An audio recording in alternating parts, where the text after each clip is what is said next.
এখানে গল্প না, আমাদের চারপাশে ঘটে চলা কিছু সত্যি ঘটনা শোনানো হয়। আজকের গল্পটির লেখিকা পল্লবী সেনগুপ্ত। গল্পের দুই প্রধান চরিত্রের নাম সোহম আর উত্তরা। তাহলে চলুন গল্পটা শুরু করা যাক। কিরে, কি হয়েছে? মন খারাপ? সোহম প্রশ্ন করলো উত্তরাকে। হুম। কি করে বুঝলি? তোর গলা শুনে। আবার কি করে? জানিস, তুই ঠিক আমার মায়ের মতো। উত্তরার গলাটা একটু ভারী হয়ে এলো। মানে? ওই যে বললি, গলা শুনেই বুঝে গেছিস আমার মন খারাপ। জানিস, মাও আমার গলা শুনে ঠিক বুঝে যেত আমার মন ভালো নেই। কিন্তু মা চলে যাবার পর থেকে ফোঁস করে শ্বাস ছাড়লো উত্তরা। কি হয়েছে বল, আমায় বলবি না? সোহমের গলা আবেগঘন। কেন? কেন বলতে যাব? তুই কে আমার? বিশেষ কেউ নই হয়তো তেমন, কিন্তু সাধারণ বন্ধুত্বেরও তো একটা জোর থাকে। সেই জোরটুকুই না হয় খাটালাম। বিয়ে দিতে চাইছে আমার বাবা। বড্ড জোর করছে। বলছে ওনার পছন্দের ছেলেকে বিয়ে না করলে বাড়ি থেকে বের করে দেবে। ভিজে এলো উত্তরার গলা। তুই চাস না বিয়ে করতে? জিজ্ঞাসা করলো সোহম। না। তুই তো জানিস সোহম, আমি আগে নিজের পায়ে দাঁড়াতে চাই, নিজের একটা পরিচয় বানাতে চাই। তাহলে তোর বাবাকে বল সেটা। উনি এভাবে জোর করতে পারেন না। বিশ্বাস কর, আমিও চাই তোর নিজের বেকারি খোলার স্বপ্নটা সত্যি হোক। যদি আমি কোনোভাবে কাজে লাগাতে পারি, বলিস আমায়। সব সময় পাশে থাকবো। কেন? কেন পাশে থাকবি আমার? আমি কে তোর? বন্ধু। ওই যে বললাম, বন্ধুত্বের দাবি অনেক গভীর। না, ভাবছি বিয়েটা করেই ফেলি। এই একাকিত্বের জীবনে একটা সঙ্গী তো জুটবে, বলল উত্তরা। ও, তাহলে কর, করেই নে বিয়েটা। সোম চুপ করে রইল 2 সেকেন্ড এই কথাটা বলার পর। আচ্ছা, আজ রাখি তাহলে। ফোনটা এবার রাখতে চাইল সোহম। শোন, আমার গলা শুনে মন খারাপ বুঝিস, কিন্তু আমার চোখ দেখে কিছু বুঝিস না। উত্তরার গলায় অনেকটা অস্থিরতা। কি বুঝবো?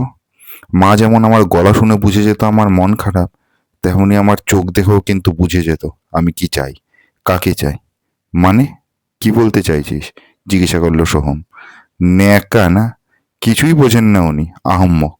5 বছরের বন্ধুত্বের পরেও কি তুই সত্যিই বুঝিস না আমি তোকে শুধু বন্ধু নয়, নিজের জীবনের ঠিক কোন জায়গায় রাখি? প্লিজ, প্লিজ চুপ কর উত্তরা। সোহমের স্বর সাবধানী। কি হলো? ভয় পাচ্ছিস কেন? হ্যাঁ, ভয় পাচ্ছি। কারণ আমি যে খুব সাধারণ, কোনো চাকরি পাইনি এখনো। সম্বল বলতে শুধু এই কয়েকটা টিউশনি। আমি কি দিতে পারবো তোকে? কিচ্ছু না। তবুও কেন আমার কাছে আসতে চাইছিস তুই? কারণ যে মানুষটা ফোনের ওপারে থেকেও শুধু আমার গলার আওয়াজ শুনে বুঝে যায় আমি ভালো নই, সে মানুষটাকে আমি যে আর হাতছাড়া কিছুতেই করতে পারবো না, কিছুতেই না। উফ, আমি তোকে কিছুতেই বোঝাতে পারছি না। কেন তুই বুঝছিস না? আবেগঘন গলায় বলল সোহম। বুঝতে তো তুই পারছিস না। সব মেয়ে পকেট দেখে ভালোবাসে না সোহম। সবাই পয়সার কাঙাল হয় না। কেউ কেউ ভালোবাসার কাঙালও হয়। আর বাকি রইল টাকা। টাকা রোজগারের কথা, সে তুই আর আমি দুজন মিলে ঠিক করে নেব। ভরসা আছে আমার নিজের প্রতি, আর তোর প্রতিও। বিশ্বাস কর, সব ভালোবাসা কিন্তু এসির হাওয়া পেয়ে পুষ্ট হয় না। কিছু প্রেম একসাথে বাঁচার অপরিহার্যতা নিয়েও হয়। উফ, তোকে কি যে বলি, বল কি বলবি? তুই একটা পাগলি। বেশ, না হয় আমার নাম পাগলিই দিলি তুই। না। কি না? পাগলি নয়। কেন নয়? পাগলি বউ নিয়ে সারা জীবন চলতে পারবো না বাবা আমি। কার পাগলি বউ? আমার? আবার কার? বুঝলাম। আর কিছু বলবি? না। ঠিক আছে, রাখছি। হঠাৎ গম্ভীর উত্তরার গলা। না শোন। সোহম কি যেন বলতে চাইছিল। বল। বিয়ে করবি তো আমাকেই? মাঝপথে ছেড়ে চলে যাবি না তো? আমায় বুঝতে পারার মানুষটাকে একবার হারিয়েছি, আর হারাতে পারবো না। তাই তোকে ছেড়ে যাওয়া আমার পক্ষে সম্ভব হবে না কিছুতেই। কথা বলার মাঝখানেই হঠাৎ টিং টং আওয়াজ করে সোহমের কলিং বেলটা বেজে উঠল। দাঁড়া, কেউ এলো, পরে ফোন করছি। দরজা খুলতেই হতবাক সোহম। দরজার বাইরে উত্তরা দাঁড়িয়ে। এ কি তুই? হুম। তোর পাড়ার মোড়ে দাঁড়িয়েই ফোন করছিলাম। তোর কাছেই তো এসেছি। হ্যাঁ, মানে কিন্তু?